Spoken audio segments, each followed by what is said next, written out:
नमस्कार, मी प्रियंका लाठी. आपण पाहताय न्यूज 18 मराठी. बातमीपत्राच्या सुरुवातीलाच एक ब्रेकिंग न्यूज नाशिकमधून समोर येते. नाशिकवरून मुंबईकडे निघालेला किसान मोर्चा याला अखेर स्थगिती देण्यात आली आहे. भातसा फाटा येथे मुक्काम ठोकून असलेल्या किसान मोर्चा आता परतीच्या मार्गावर निघालाय.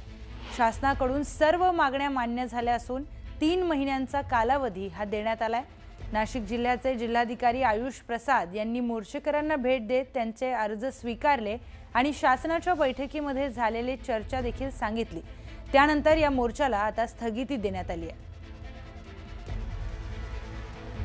आपण बोलूयात आपले प्रतिनिधी सुनील घरात यांच्याशी.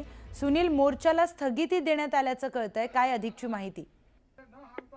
नक्कीच प्रियंका, गेल्या 2 दिवसापासून लाहे फाटा येथे शहापूर तालुक्यामध्ये लाहे फाटा येथे स्थान मांडून बसलेला जो किसान मोर्चा जो नाशिकवरून निघालेला होता मुंबईच्या दिशेने आपल्या मागण्यांसाठी, ते 2 दिवसापासून इथं स्थान मांडून होते. परंतु राज्याचे उपमुख्यमंत्री अजित पवार यांचं निधन झालं आणि त्याची बातमी मोर्चामध्ये पसरल्यानंतर मोर्चेकरी तिथे स्टॉप झाले आणि अजितदादांना श्रद्धांजली म्हणून तिथेच ते 2 दिवस थांबून राहिले.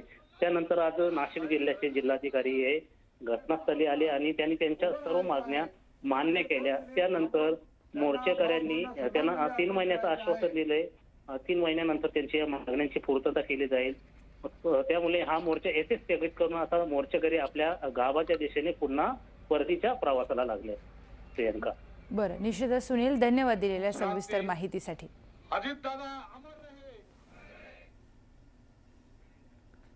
पुढे वळूयात.